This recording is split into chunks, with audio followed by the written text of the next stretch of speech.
उसने कहा कि मतलब समझिए पिछले 1 महीने से दिल्ली पुलिस का हर थाना और हर इंस्पेक्टर ढूंढ ढूंढ कर बांग्लादेशियों को पकड़ रहा है और 4-5 बांग्लादेशी हर रोज पकड़े जा रहे थे। तो वो अपने प्राण बचा के कुछ दिल्ली के बाहर भागे हुए थे, कुछ दिल्ली में ही छुपे हुए थे, वो वोट डालने नहीं निकले। तो आप गौर करिए कि बुर्का नहीं हटाएंगे और आईडी नहीं दिखाएंगे, तो वो जब सख्ती हुई है पुलिस की, तो उसका परिणाम है कि वो जो वोट परसेंटेज है वो नहीं बढ़ा।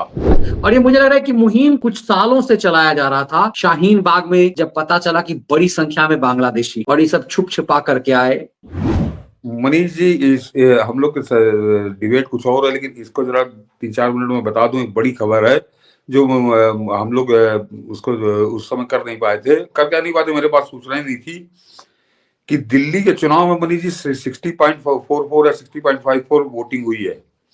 तो मैं खुद बहुत भौचक्का था कि इतना गर्म जो हो गया था चुनाव, और इतने दोनों पार्टियां इतनी तेजी में चुनाव लड़ रही थी। और उसके बाद पिछली बार की अपेक्षा पिछली बार 62.44 था, तो अब की उससे 2% वोट कम कैसे हो गया? अरे उतना ही हो जाता या उससे कुछ ज्यादा होना चाहिए था। ये 2% वोट कम कैसे हो गया? तो ये मेरी समझ में नहीं आ रहा था।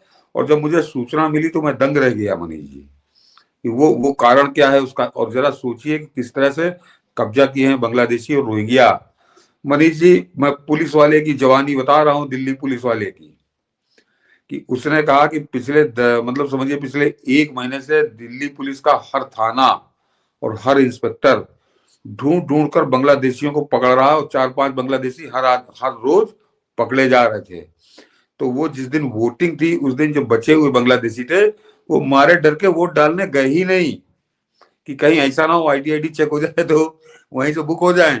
तो वो अपने प्राण बचा के कुछ दिल्ली के बाहर भागे हुए थे, कुछ दिल्ली में ही छुपे हुए थे, वो वोट डालने नहीं निकले। तो आप गौर करिए, 2% 2% का वोट है, कोई इतने लोग पकड़े नहीं गए।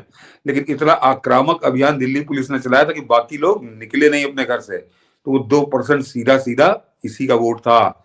और वो उन पर शिकंजा कसेगा। तो ये बताना जरूरी था कि दिल्ली चुनाव के रिजल्ट में इसकी बड़ी भूमिका है, और खासकर दिल्ली पुलिस की। ये जो केजरीवाल कह रहा है, तो ये अपना उसको ये नहीं बता रहा कि वो बांग्लादेशी और रोहिंग्या हैं। और इसीलिए आपने देखा कहीं के चुनाव बवाल हुआ कि बुर्का नहीं हटाएंगे और आईडी नहीं दिखाएंगे। तो वो जब सख्ती हुई है पुलिस की, तो उसका परिणाम है कि वो जो वोट परसेंटेज है वो नहीं बढ़ा। क्योंकि वो खुद तो भाग गए थे दिल्ली छोड़ के, नोएडा फोएडा बैठे हुए थे कि चुनाव हो जाएगा तब वापस लौटेंगे। और कुछ जो अपने घरों में थे वो घर से बाहर नहीं निकले। इसीलिए ये टिकट ब्लैक किया। इसका चेला जो है उदंडता कर रहा था, पूर्वांचलियों को गाली देने लगा था कि पूर्वांचलियों के वोट काटे जा रहे हैं, जबकि सच कुछ और था। और बेचैनी इसी बात पर है कि पहचान बुर्का क्यों उठाओगे। और चुनाव में इसीलिए इन लोगों ने गुंडाई करना शुरू किया कि बुर्का कैसे उठेगा। तो दरअसल ये बांग्लादेश बड़ी संख्या, और ये मुझे लग रहा है कि मुहिम कुछ सालों से चलाया जा रहा था। शाहीन बाग में जब पता चला कि बड़ी संख्या में बांग्लादेशी हैं और ये सब छुप छिपा करके आए, इसका मतलब है कि पूरा जो डेमोग्राफी केजरीवाल ने बड़ी तेजी से चेंज किया और काल नेमी बन करके बैठा रहा। ये डेमोग्राफी चेंज वाला मामला था ये। और ये इसीलिए परसेंटेज ऑफ वोट की कमी। लेकिन इस पर सवाल नहीं उठा रहा कि हाँ भाई, ये कहाँ परसेंटेज ऑफ वोट की कमी हो गई, किसे नहीं डाला दिया। क्योंकि केजरीवाल को लगने लगा कि जितना ये चीजें खुलेंगी उतना सच बाहर आ जाएगा, जिस पे भी यदि बवाल किया तो। और दर्शक समझ ले, पुलिस ने रोका किसी को नहीं था, कहीं सब बिल्कुल फ्री था। वो मारे डर के अपने घर से नहीं निकले कि कहीं मेरे आईडी चेक हो गया तो लाद के बांग्लादेश भेज दिए जाएंगे। इस चक्कर में वो वोट डालने नहीं आए। वो रोहिंग्या और बांग्लादेशी ये थे।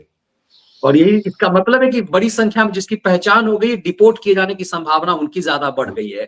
तो और ज्यादा खुलासा की उम्मीद जो है हम लोग कर सकते हैं। क्योंकि चुनाव के 5-6 महीने पहले गृह मंत्रालय बहुत एक्शन में आया था। उस समय समझ में नहीं आया कि इस एक्शन में आने के मायने क्या है।